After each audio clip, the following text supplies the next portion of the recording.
जरा सोचो तुम्हारे हाथ एक ऐसा जादुई मास्क लग जाए जिसे पहनते ही तुम्हारे शरीर में 100 हाथियों की ताकत आ जाए। कुछ ऐसा ही होता है हमारी आज की कहानी में। कहानी की शुरुआत लियो थॉमसन नाम के एक लड़के से होती है जो एक ऑफिशियल रेसलिंग मैच के दौरान अपने से काफी बड़े ओपोनेंट के साथ लड़ रहा था। पर इसके बावजूद भी लियो ने उस रेसलर को नीचे गिराकर उस पर एल्बो नॉक से हमला कर दिया, जिसके बाद वो बड़ी ही आसानी से उस मैच को जीत गया। पर ये कोई असली मैच नहीं बल्कि लियो का एक सुनहरा सपना था जो उसकी आंख खुलते ही गायब हो गया। सपनों की दुनिया से बाहर आते ही लियो फटाफट अपने स्कूल के लिए निकल गया, जहां उसकी मुलाकात अपने दोस्त केलब और रियो से हुई, जो स्कूल के रेसलिंग कंपटीशन में हिस्सा लेने के बारे में सोच रहे थे। पर लियो को इसमें कोई खास दिलचस्पी नहीं थी, क्योंकि वो तो अपने सपनों में ही WWE जीत चुका था और अब उसको ये छोटे मोटे टूर्नामेंट नहीं खेलने थे। पर तभी कुछ बदमाश लड़कों ने उनकी बातचीत सुनकर उन तीनों को परेशान करना शुरू कर दिया, जिसके बाद उन्होंने लियो की ड्राइंग छीनकर सबके सामने उसका मजाक उड़ाया। उस दिन लंच के दौरान लियो का सारा ध्यान एरिका नाम की एक लड़की पर था, जिससे वो एक तरफा प्यार करता था और वो एरिका को घूरने में इतना मसरूफ था कि उसने अपने सारे नूडल्स अपने ऊपर ही गिरा लिए। छुट्टी होने के बाद जब लियो स्कूल से घर निकला तो उन बदमाश लड़कों ने दोबारा उसे पकड़ लिया और उन्होंने तेजी से लियो का पीछा करना शुरू कर दिया। पर रास्ते में उनके सामने एक गाड़ी आ गई, जिसके चलते उन्हें कुछ देर के लिए रुकना पड़ा और इसी बीच लियो एक अनजान घर में घुस गया। पर वो लड़के अभी भी उसके पीछे पड़े थे और उनसे बचने के चक्कर में लियो एक कमरे में घुस गया, जो कि असल में रेसलिंग के सामान से भरा हुआ एक स्टोर रूम था। पर उन लड़कों को उसके वहां होने का पता चल गया था और इसीलिए उन्होंने जोर जोर से दरवाजा पीटना शुरू कर दिया। पर तभी उस घर का मालिक वहां आ गया और उसने तुरंत ही सभी लड़कों को भगा दिया। उधर कमरे के अंदर मौजूद सामान को देखते हुए लियो की नजर एक मास्क पर पड़ी, जो काफी ज्यादा बदबूदार था। पर जैसे ही लियो उस मास्क को पहनने लगा तो उसी वक्त घर का मालिक कमरे में आ गया और उसने लियो से सवाल करना शुरू कर दिया। पर उसकी मासूमियत को देखते हुए उस आदमी ने वो मास्क लियो को ऐसे ही तोहफे में दे दिया।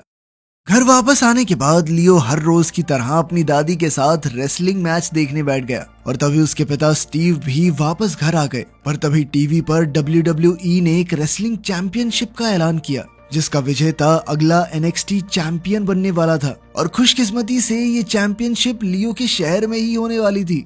इस चैंपियनशिप का फाइनल मुकाबला एक केज मैच होने वाला था, जिसमें विजेता को WWE का कॉन्ट्रैक्ट और $50,000 का इनाम मिलने वाला था। ये खबर सुनकर लियो काफी खुश था, पर उस वक्त वो अपने पिता से अपनी माँ के बारे में जानना चाहता था, जो कई दिनों से घर वापस नहीं आई थी। पर उसके इस बारे में सवाल करते ही स्टीव बात को घुमाकर वहाँ से निकल गया। असल में लियो की माँ रेचल उनके परिवार को छोड़कर किसी और से शादी करने के लिए चली गई थी, जिस वजह से स्टीव के लिए लियो से इस बारे में बात करना काफी मुश्किल था। वो कैसे समझाता कि तेरी माँ को तुझसे कोई फर्क नहीं पड़ता। डेनिस भी कुछ दिनों के लिए अपने पोते लियो के पास ही रुकना चाहती थी, क्योंकि स्टीव को अपने सर पर चढ़े $20,000 के कर्जे को उतारने के लिए ज्यादा पैसा कमाने के लिए अक्सर बाहर ही रहना पड़ता था। उधर अपने कमरे में जाते ही लियो ने उस मास्क को पहनकर देखा, जिसे पहनते ही उसकी आवाज काफी भारी हो गई और अब उसे अपने शरीर में काफी ज्यादा ताकत महसूस हो रही थी। और ये देखकर लियो तुरंत ही समझ गया कि उस मास्क के अंदर कुछ तो खास था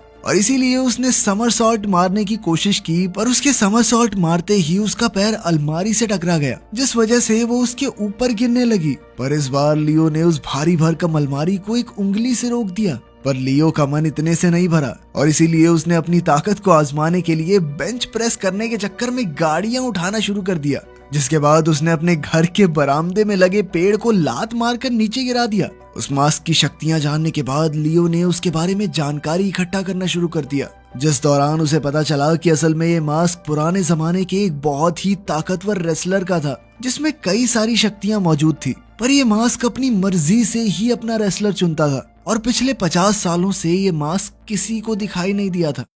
अगले दिन स्कूल में लियो की नजर ट्रेवर और उसके साथियों पर पड़ी, जो हर रोज की तरह उसके दोस्तों को परेशान कर रहे थे। पर इस बार लियो चुप रहने वाला नहीं था। उसने तुरंत ही अपना मास्क निकाला और ट्रेवर को रुकने को कहा, पर उन लड़कों को लियो की धमकी से कोई फर्क नहीं पड़ता था। पर तभी लियो एकदम से लाइट बंद करते हुए गायब हो गया और जब लाइट जली तो वो तीनों लड़के लॉकर से लटके हुए थे। उसी दिन टीवी पर चैंपियनशिप के पहले फाइटर का ऐलान हुआ, जिसका नाम सैमसन था और हर किसी का मानना था कि सैमसन ही उस प्रतियोगिता का स्टार बनेगा। अगले दिन लियो भी अपना मास्क पहनकर चैंपियनशिप में हिस्सा लेने पहुंच गया, पर वहां मौजूद रिसेप्शनिस्ट के मुताबिक लियो इस चीज के लिए अभी काफी छोटा था। लेकिन कुछ देर तक ऐसा बिहेव करने के बाद लियो ने आखिरकार किड केओस नाम से हिस्सा ले ही लिया। जैसे ही वो रेसलर्स के बीच पहुंचा तो एक रेसलर ने उसे कुर्सी पर बैठने से रोक दिया, और तभी स्मूथ ऑपरेटर नाम की एक और रेसलर ने उसे बैठने के लिए अपनी कुर्सी दे दी। कुछ देर बाद उस कमरे में सैमसन की एंट्री हुई, जिसके कुर्सी पर बैठते ही उसके वजन से कुर्सी टूट गई,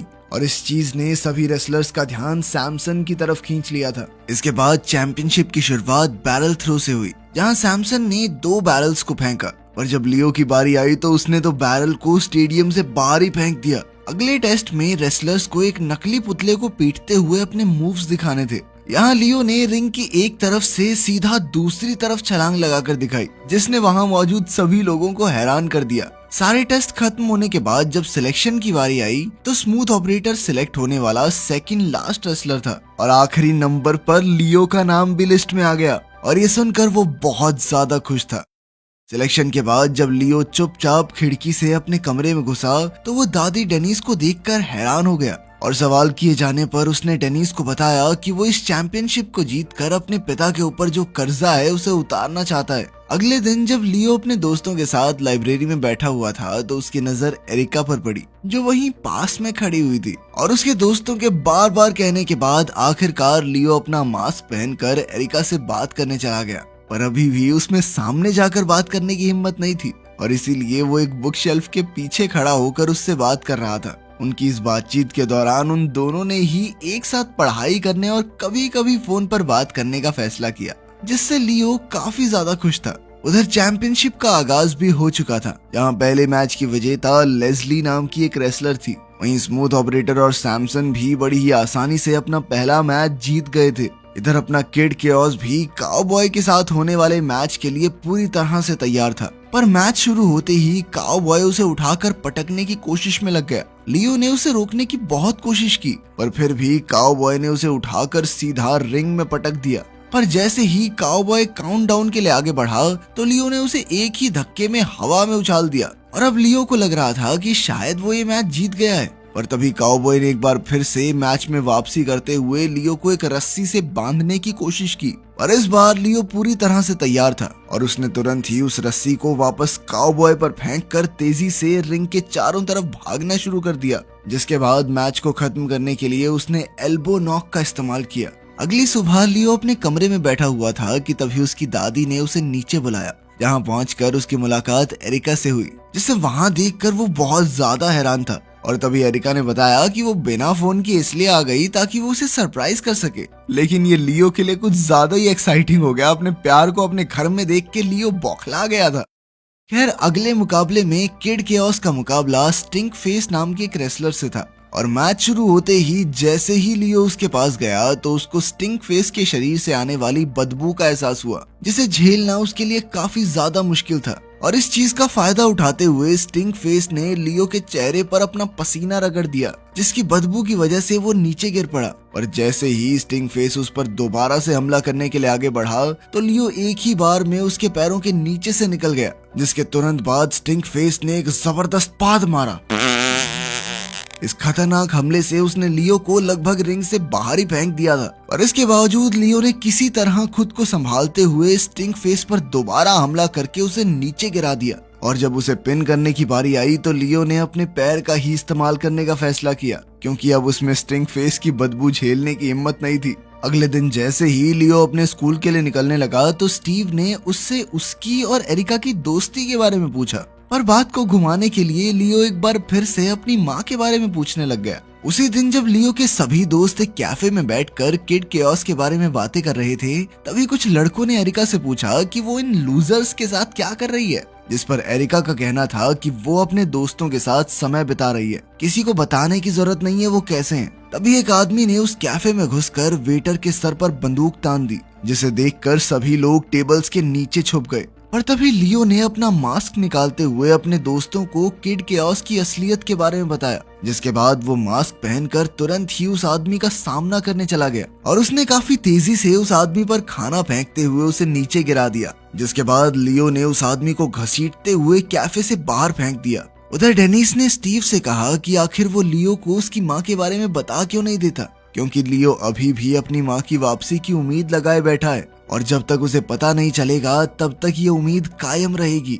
वहीं लियो तेजी से अपने स्कूल में मशहूर होता जा रहा था और इस बात से चिढ़कर उसे बुली करने वाले उन लड़कों ने लियो पर हर वक्त नजर रखना शुरू कर दिया। वहीं दूसरी तरफ स्टीव को अपने बेटे की शक्तियों के बारे में बिल्कुल भी अंदाजा नहीं था।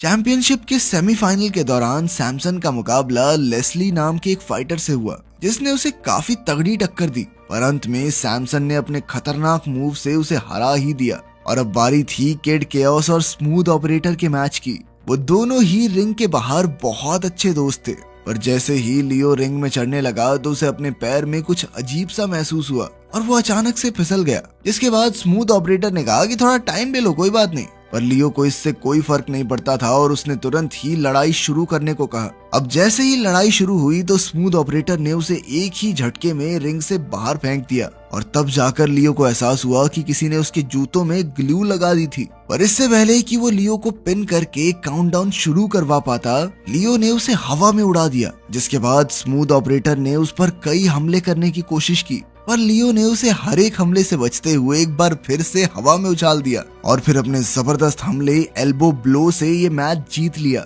लेकिन स्टेज पर जाने से पहले उसने सबके सामने स्मूथ ऑपरेटर की तारीफ करते हुए सभी को ये यकीन दिलाया कि स्मूथ ऑपरेटर कभी भी मैच जीतने के लिए गद्दारी नहीं कर सकता और उसके जूतों पर फेविकोल किसी और ने लगाई है।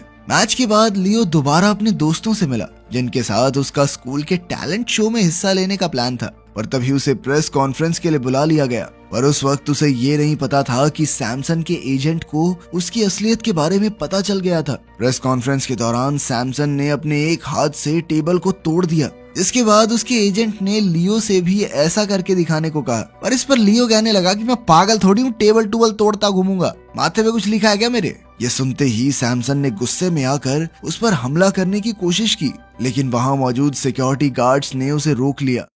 प्रेस कॉन्फ्रेंस के दौरान लियो को एक फोटोशूट में हिस्सा लेने के लिए कहा गया, जबकि वो अपने स्कूल के टैलेंट शो में पहुंचने के लिए लेट हो रहा था। उधर स्कूल में एरिका को चिंता होने लगी क्योंकि लियो को छोड़कर बाकी सभी लोग पहुंच गए थे और इसीलिए उसने प्रिंसिपल को कहकर अपनी परफॉर्मेंस आखिरी नंबर पर करवा ली। लेकिन सारी परफॉर्मेंस खत्म होने के बाद भी एरिका को मजबूरन स्टेज पर अकेले ही जाना पड़ा और उसे ऐसे अकेला देखकर लियो के दोस्त ने उसका साथ देने का फैसला किया, जिसने वहां मौजूद सभी लोगों को काफी हैरान कर दिया। उधर जब लियो फोटोशूट से फ्री होकर पूरी रफ्तार से स्कूल पहुंचा तो उसने देखा कि तब तक सभी लोग वापस अपने घर जा चुके थे और वहां सिर्फ उसके दोस्त बचे हुए थे जो कई घंटों से उसका इंतजार कर रहे थे। लियो ने उन सभी से माफी मांगने की कोशिश की, पर तब तक वो उसकी फोटोज देख चुके थे जिनमें साफ दिख रहा था कि वो मजे कर रहा है। इसके बाद वो वापस पार्किंग लॉट में आया तो उसने देखा कि उन बदमाश लड़कों ने उसकी साइकिल तोड़ दी थी। अगली सुबह लियो ने एक बार फिर से अपने सभी दोस्तों से उनको नजरअंदाज करने के लिए माफी मांगी और उसके कई बार माफी मांगने के बाद वो लोग मान भी गए। कुछ घंटों बाद जब स्टीव वापस घर आया तो उसे लियो और डेनिस कहीं भी दिखाई नहीं दिए। इसके बाद लियो अपने कमरे में गया जहाँ उसके परिवार की तस्वीर अभी भी लगी हुई थी। उधर चैंपियनशिप के फाइनल मैच से पहले सैमसन और उसका एजेंट लियो के चेंजिंग रूम में आए, जहाँ आते ही उस एजेंट ने उसे बताया कि वो उसकी असलियत जानता है। इधर वो एजेंट डेनिस और लियो का ध्यान भटका रहा था और इतनी देर में सैमसन ने चुपचाप जाकर लियो के मास्क को एक नकली मास्क से बदल दिया, जिसके बाद वो दोनों वापस चले गए। कुछ देर बाद दोनों ही रेसलर अपने मैच के लिए रिंग में पहुंच गए, पर अब तक लियो को ये नहीं पता था कि जो मास्क उसने पहना हुआ है वो कोई जादुई मास्क नहीं है। इस मैच को देखने के लिए WWE सुपरस्टार शेमस को भी बुलाया गया था। वहीं दूसरी तरफ स्टीव इस मैच को टीवी पर देख रहा था, पर वो ये नहीं जानता था कि उसका बेटा ही किड केओस है। मैच शुरू होते ही सैमसन ने लियो को पीटना शुरू कर दिया, लेकिन जवाब में जो हमले लियो कर रहा था उनका सैमसन पर कोई असर नहीं हो रहा था, जिसके चलते लियो बहुत ज्यादा परेशान था। लियो एक बार फिर से कोशिश करते हुए सैमसन को उठाने लगा, लेकिन सैमसन ने एक ही झटके में उसे उठाकर दूर पटक दिया, जिसके बाद उसने लियो को उसका असली मास्क दिखाया और अब लियो तुरंत ही सैमसन का प्लान समझ गया था और इसीलिए उसने अपना नकली मास्क उतार दिया, जिसके बाद सभी लोगों को किड केओस की असलियत पता चल गई। ये देखकर स्टीव और बाकी लोग काफी ज्यादा हैरान थे। उसी वक्त सैमसन ने उस मास्क को पहनने की कोशिश की, पर उसके बड़े सर की वजह से वो उसे पहन ही नहीं पा रहा था और इसीलिए उसने मास्क को केज के ऊपर की तरफ फेंक दिया, जहाँ जाकर वो मास्क अटक गया। तभी लियो ने अपने नकली मास्क को नीचे फेंककर सैमसन से बात करना शुरू कर दिया, पर सैमसन बात करने के मूड में नहीं था और उसने लियो के ऊपर हमला करना शुरू कर दिया। रेफरी ने भी बीच में आकर सैमसन को रोकने की कोशिश की, पर वो उसकी ताकत के सामने कुछ भी नहीं था और उसने बिना कुछ सोचे रेफरी को भी पीट दिया। फिर उसने लियो को घुमाकर हवा में फेंक दिया, जिसके चलते लियो मास्क के काफी करीब पहुंच गया। इधर लियो मास्क को पकड़ने की कोशिश कर रहा था और वहीं दूसरी तरफ सैमसन उसे रोकने की। ठीक उसी वक्त अपने बेटे को मुसीबत में देखते हुए स्टीव भी वहां पहुंच गया और उसने लियो को उनकी बातचीत के बारे में याद दिलाया, जहां वो लोग हर एक रेसलर की कमियों की बात किया करते थे। जिसके बाद स्टीव ने उसे बताया कि सैमसन की असल कमजोरी ऊंचाई ही है, जिससे उसे बहुत ज्यादा डर लगता है। और ये बात सुनते ही सैमसन सच में नीचे गिर गया और ठीक उसी वक्त लियो के हाथ में वो मास्क भी लग गया, लेकिन उसने इस बार मास्क का इस्तेमाल ना करने का फैसला किया, जिसके बाद उसने मास्क को रिंग से बाहर फेंक दिया। इसके बाद लियो ने उसी ऊंचाई से सैमसन को एक एल्बो नॉक मारा, जिसके चलते वो ये मैच अपनी काबिलियत पर जीत गया, ना कि मास्क की शक्तियों से। आखिरकार अपनी काबिलियत से ये मैच जीतकर लियो ने इनाम की रकम से अपने पिता का सारा लोन भी चुका दिया और वो साथ में खुशी खुशी रहने लगे। वीडियो पसंद आई तो लाइक कर देना, चैनल को सब्सक्राइब कर लेना। मिलते हैं अगली वीडियो में।